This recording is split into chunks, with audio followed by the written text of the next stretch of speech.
Assalamualaikum warahmatullahi wabarakatuh. Alhamdulillahirrabbilalamin. Pada kesempatan kali ini, saya akan menjelaskan mengenai hukum asuransi syariah. Jadi di Indonesia, asuransi syariah ini sudah ada regulasinya, ya. Asuransi secara umum atau asuransi konvensional sudah diatur dalam regulasi berupa Kitab Undang-Undang Hukum Dagang atau KUHD. Undang-Undang Nomor 2 Tahun 1992 tentang Usaha Perasuransian, serta Undang-Undang Nomor 40 Tahun 2014 tentang perasuransian. Nah, khusus untuk asuransi syariah ini diatur dalam regulatif asuransi syariah, yakni Fatwa DSN MUI ya, atau Fatwa Dewan Syariah Nasional Majelis Ulama Indonesia. Sudah ada 9 fatwa ya hingga saat ini yang mengatur operasional daripada asuransi syariah di Indonesia. Nah, adapun fatwanya di antaranya adalah fatwa pertama yaitu diturunkan atau dicetuskan ya pada tahun 2001 nomor 21 ya. 21 garis miring DSN MUI garis miring 10 garis miring 2001 tentang pedoman umum asuransi syariah.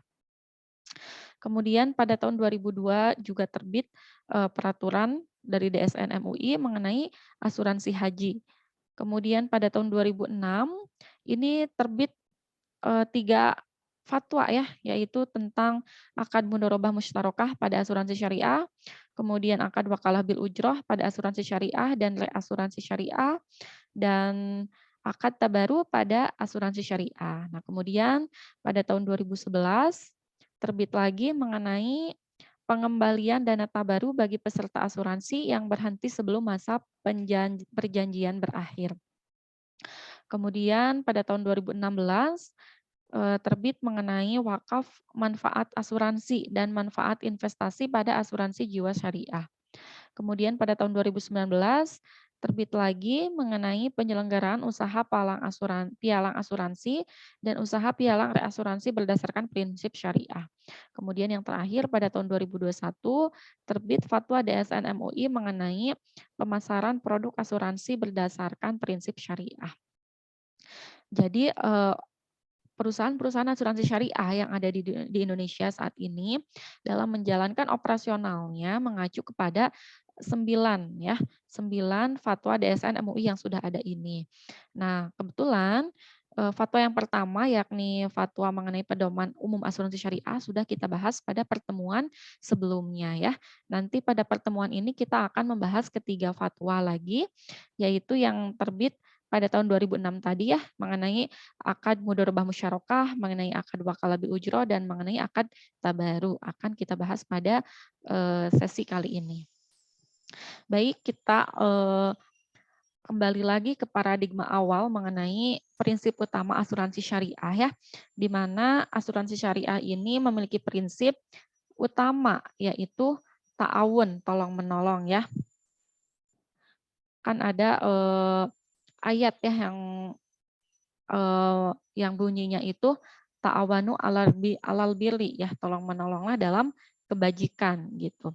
Kemudian prinsip yang kedua adalah al-ta'min atau rasa aman. Jadi dari kedua prinsip rasa aman dan tolong menolong ini, maka akad yang digunakan dalam asuransi syariah ini adalah takafuli atau saling menanggung ya, atau transfer resiko di antara sesama peserta asuransi gitu. Nah, kenapa disebut tolong menolong atau ta'awun? Karena dengan memiliki prinsip ta'awun atau tolong menolong di antara sesama peserta asuransi, maka akan eh, mencerminkan rasa aman atau al-ta'min di antara peserta asuransi gitu ya. Nah, kemudian selain prinsip utama tadi, terdapat juga beberapa prinsip selanjutnya atau prinsip turunan dari asuransi syariah ini, yakni yang pertama adalah saling bertanggung jawab, di mana di antara sesama peserta asuransi gitu ya, harus saling memiliki tanggung jawab untuk saling menanggung di antara peserta. Kemudian yang kedua adalah saling bekerja sama atau saling membantu. Dengan pembayaran premi setiap bulan gitu ya, kemudian ketika ada yang mengalami musibah atau risiko tertentu, maka di antara sesama peserta asuransi harus saling bekerja atau saling membantu mengurangi resiko dari peserta yang lain yang terkena musibah. Kemudian yang ketiga adalah saling melindungi penderitaan satu sama lain gitu ya.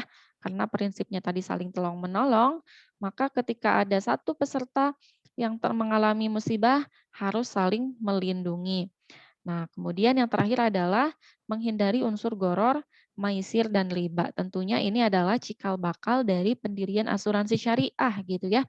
Kenapa ada asuransi syariah? Karena ingin menghindari transaksi-transaksi yang mengandung goror, maisir, dan riba yang terdapat pada asuransi konvensional. Nah, kemudian secara lebih teknik lagi, prinsip-prinsip ini diuraikan dalam beberapa hal ya. Yang pertama, tauhid. Jadi keberadaan asuransi syariah ini tentu sangat berkaitan dengan kepercayaan kita mengenai prinsip tauhid ya atau kita mengakui bahwasanya ada Allah Subhanahu wa taala yang akan melihat semua kegiatan kita termasuk kegiatan dalam berekonomi atau dalam eee, apa ya, atau dalam mengakses kepada produk ekonomi syariah atau produk keuangan syariah ya, salah satunya asuransi syariah. Makanya, kita dalam mengambil produk keuangan pun harus sesuai syariah gitu ya. Salah satunya kalau asuransi ini, ambillah asuransi syariah karena kita percaya bahwasanya apa-apa yang kita perbuat di dunia ini akan dipertanggungjawabkan di hadapan Allah Subhanahu wa taala kelak gitu kan. Nah, kemudian yang kedua adalah adanya prinsip keadilan. Prinsip keadilan di sini maksudnya, lembaga asuransi syariah harus bersifat adil gitu ya, dalam, memanajemen memanajemen uang yang terkumpul di perusahaan asuransi. Kemudian yang ketiga adalah tolong-menolong, sebagaimana sudah disebutkan pada prinsip sebelumnya bahwasanya prinsip dalam asuransi syariah ini harus ada rasa ta'awun atau tolong-menolong di antara sesama peserta, saling memikul, resiko antara peserta yang satu dengan peserta yang lainnya. Kemudian prinsip selanjutnya adalah adanya kerjasama ya, di mana, setiap peserta yang tergabung dalam satu asuransi tertentu harus saling bekerja sama untuk, menutupi atau memikul resiko peserta yang mengalami musibah. Kemudian menghindari maisir juga ya, menghindari maisir ini, maisir adalah, judi ya, gambling gitu. Jadi dengan adanya asuransi syariah ini harus menghindari judi atau kalau judi ini, salah satu pihak merasa dirugikan gitu ya, nah itu harus dihindari gitu. Kemudian menghindari riba, kemudian juga harus saling ridho di antara sesama, peserta dan, perusahaan asuransi gitu ya. Jadi peserta ridho kalau dananya dikelola oleh perusahaan asuransi gitu ya. Kemudian perusahaan asuransi juga ridho dalam mengelola dana peserta. Kemudian amanah. Nah, amanah ini, eee, perusahaan asuransi harus bersifat amanah gitu ya, terbuka, melaksanakan, manajemen dana asuransi berdasarkan kesepakatan di awal gitu. Kemudian menghindari goror atau ketidakjelasan dan menjauhi riswah atau riswah ini adalah, suap ya gitu. Jadi harus, bersih dari unsur maisir, riba, goror, riswah ya. Kemudian, nah terdapat beberapa pandangan ulama mengenai asuransi syariah ini. Jadi meskipun ini adalah asuransi syariah, tapi ternyata sebagian ulama ada yang tidak setuju dengan keberadaan asuransi syariah ini. Kelompok ulama yang pertama, dia mengharamkan asuransi ya, mengharamkan asuransi. Di antaranya siapa saja ulama yang mengharamkan asuransi ini, di antaranya adalah Sayyid Sabiq, Abdullah Al-Qalki, Yusuf Qardawi, dan Muhammad Bakhil Al-Muhti ya di antaranya ini. Nah, mengapa golongan ulama ini mengharamkan asuransi? Karena dianggap bahwa asuransi ini adalah bertentangan dengan nilai-nilai Islam gitu ya, di mana dipercaya golongan ini bahwa dalam asuransi terdapat unsur gharar, maisir, dan riba gitu ya. Kemudian juga ada unsur madorot, di mana ketika satu peserta tidak bisa melanjutkan bayaran bulanan berupa premi, maka dananya hangus atau tidak akan kembali dan itu merupakan mudorot gitu ya. Nah itu kemudian selain itu juga, misalnya mengenai asuransi jiwa. Asuransi jiwa ini kan kaitannya dengan kehendak Allah Subhanahu wa taala gitu ya. Nah, kelompok ulama ini tidak setuju bahwasanya, kematian gitu ya, di mana kematian ini merupakan resiko yang ditanggung dalam asuransi jiwa, itu dijadikan sebagai, objek bisnis gitu ya, karena kematian ini adalah kehendak Allah Subhanahu wa taala, jadi tidak sepatutnya untuk dijadikan objek bisnis sebagaimana dalam asuransi jiwa, gitu. Kemudian ada juga ulama yang membolehkan asuransi nih, siapa saja yang tergabung dalam, eee, kelompok ini ya, di antaranya adalah Abdul Wahab Khalaf, Mustafa Ahmad Zarka, Muhammad Yusuf Musa, dan Abdul Rahman Isa.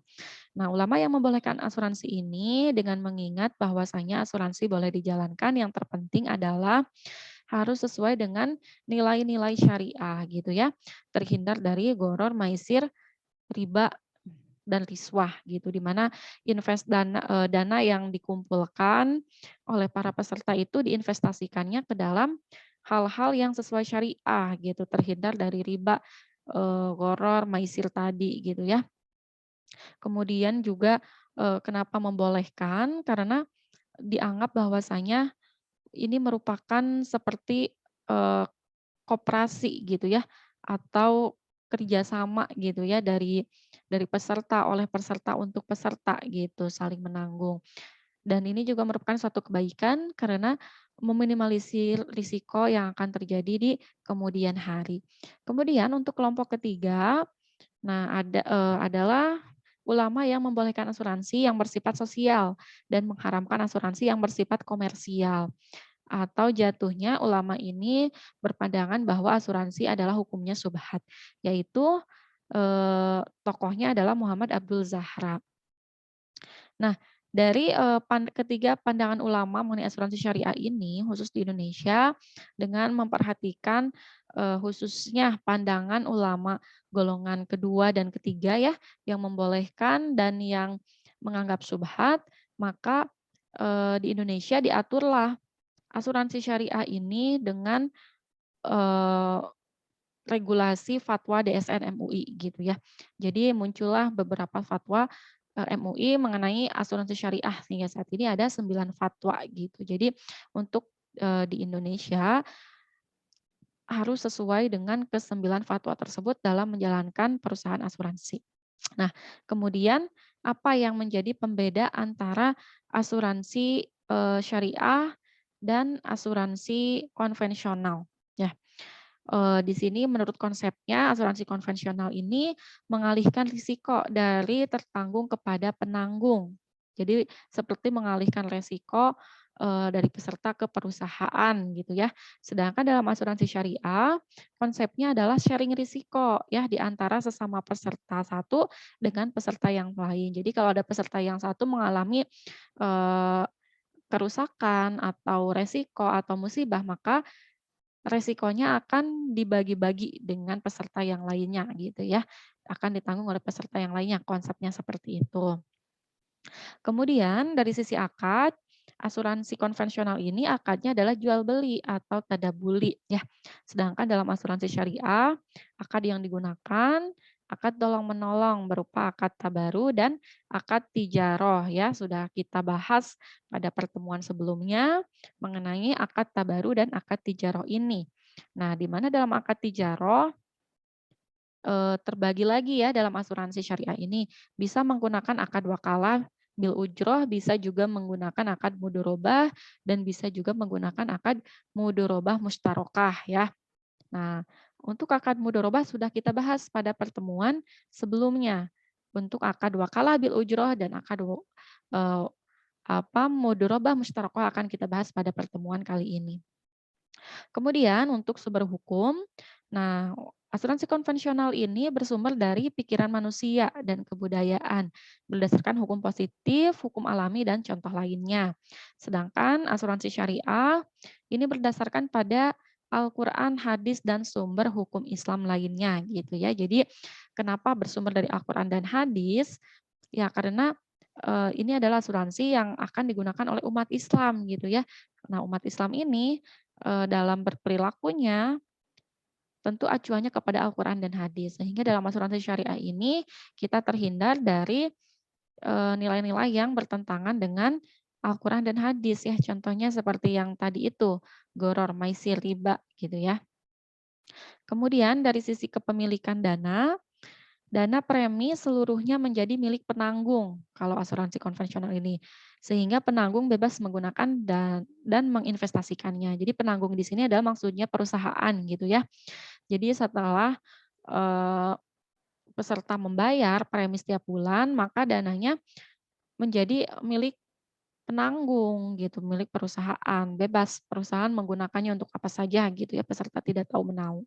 Sedangkan kalau dalam asuransi syariah, dana dari peserta sebagian akan menjadi milik peserta.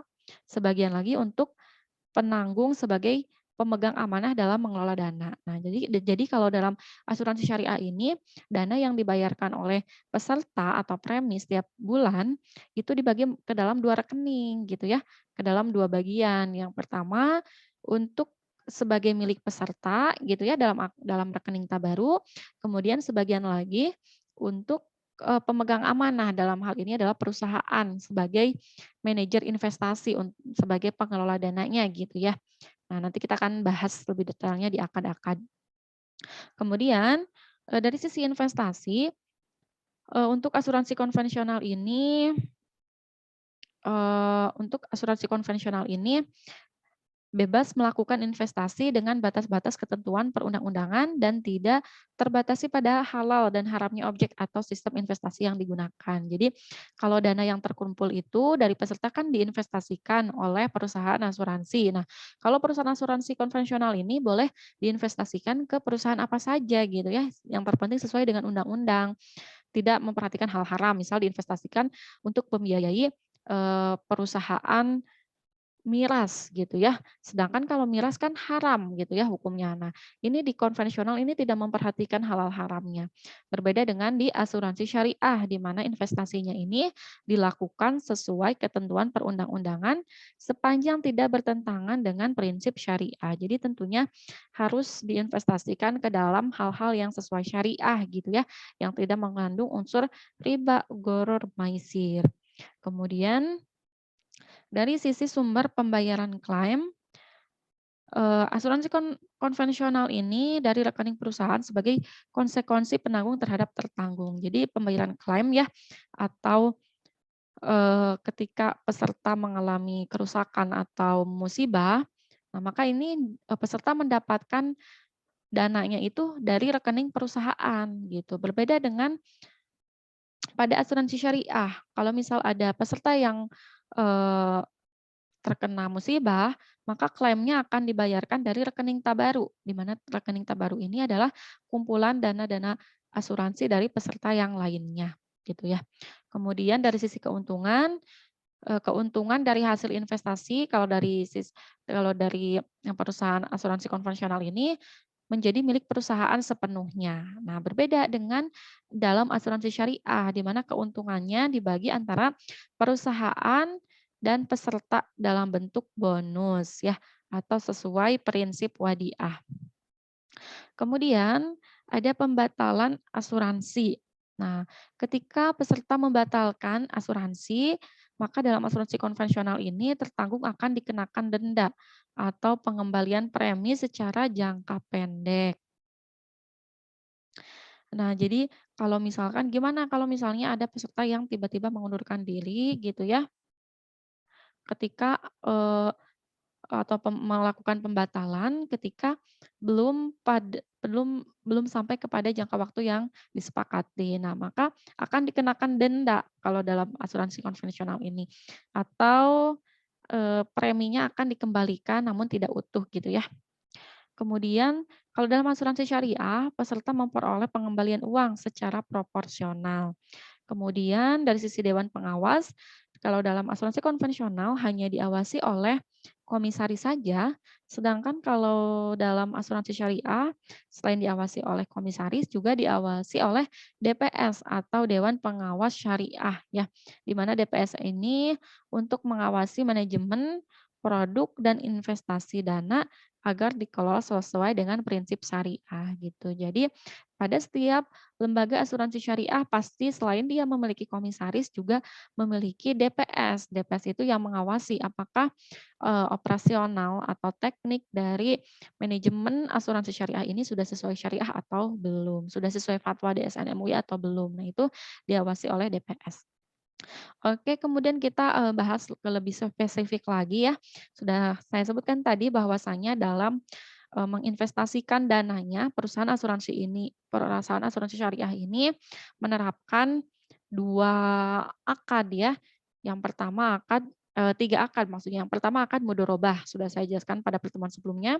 Kemudian akad selanjutnya adalah akad mudharabah mustarakah dan akad ketiga adalah akad wakalah bil ujroh. Nah, ini saya jelaskan dulu yang terkait mudharabah mustarakah. Apa itu mudharabah mustarakah? Mudharabah mustarakah ini adalah gabungan antara akad mudharabah dan akad mustarakah ya atau syirkah. Nah, mudharabah ini kan identik dengan adanya mudharib dan sohibul mal gitu ya. Di mana mudharib ini adalah dia yang 100% mengelola modal yang diberikan oleh sohibul mal gitu ya. Sedangkan sohibul mal adalah pemilik modal atau yang me memiliki modal 100% gitu ya untuk investasi ini. Nah, dalam hal ini yang menjadi sohibul mal adalah nasabah atau eee, atau para peserta asuransi. Kemudian yang menjadi mudharib atau investor atau pengelola dana dalam hal ini, dalam akad asuransi syariah adalah perusahaan atau perusahaan asuransi syariah.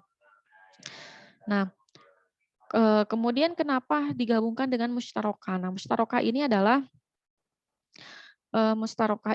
adalah kerjasama di mana kedua belah pihak berkontribusi modal secara apa ya, sesuai kesepakatan. Nah, jadi, hubungannya dengan asuransi syariah, perusahaan ini selain menjadi mudharib, dia juga menjadi syarik ya, menjadi syarik yaitu yang berkontribusi secara dana juga gitu. Jadi dana yang diinvestasikan itu sebagian dana dari peserta dan sebagian adalah dana dari perusahaan.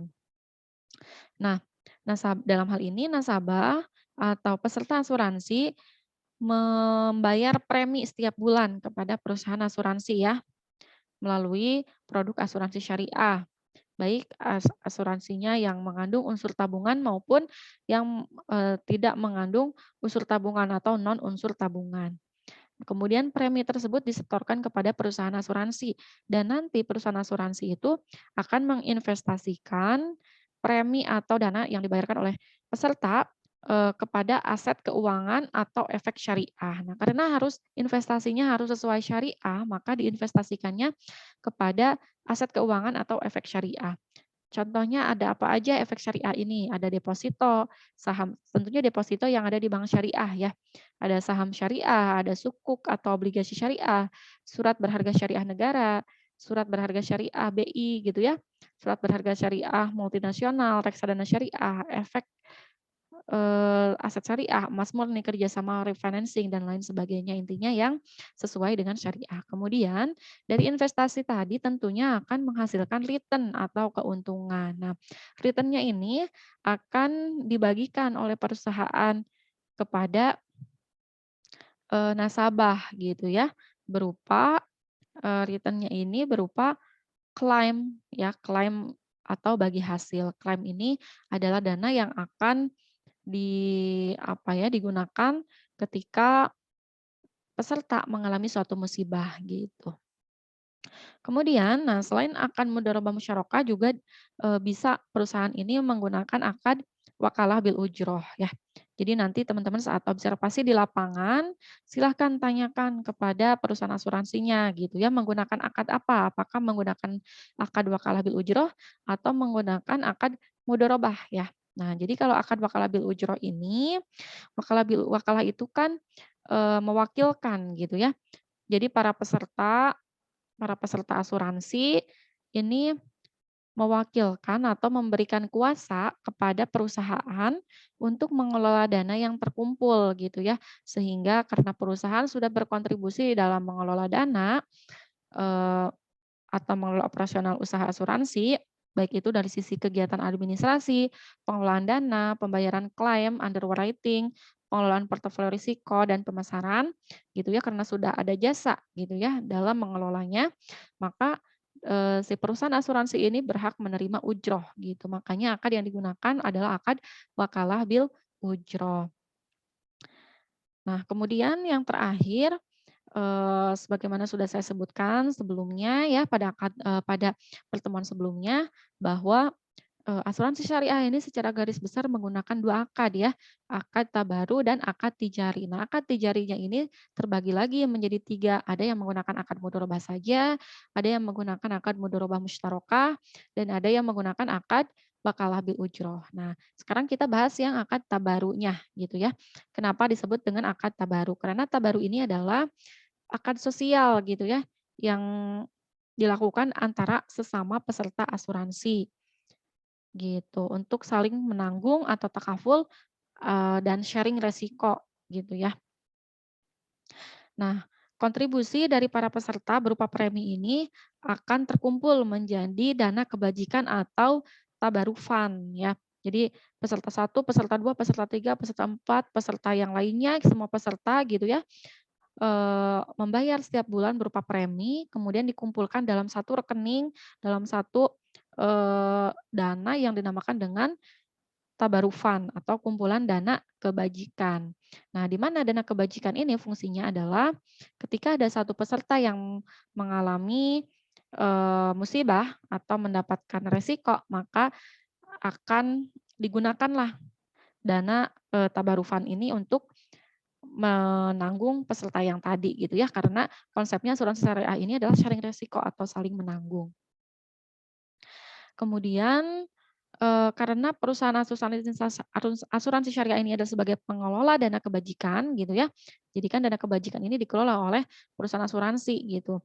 Sehingga, dari akad tabaru ini, si pengelola atau perusahaan mendapatkan atau berhak menerima fee atau ujroh gitu ya, karena dia berfungsi sebagai fund manager atau pengelola dana. Oke. Jadi, perusahaan asuransi di sini menerima keuntungan dari ujroh akad tabaru gitu ya, selain itu juga dia menerima keuntungan dari akad tijari, entah itu akadnya mawakalah, bil ujroh, atau mau mudharabah atau mudharabah musytarakah. Oke, mungkin cukup, sampai di sini ya untuk penjelasan mengenai mata kuliah manajemen asuransi syariah. Kita akan lanjut pada pertemuan yang akan datang gitu ya. Baik, terima kasih ya atas perhatiannya. Assalamualaikum warahmatullahi wabarakatuh.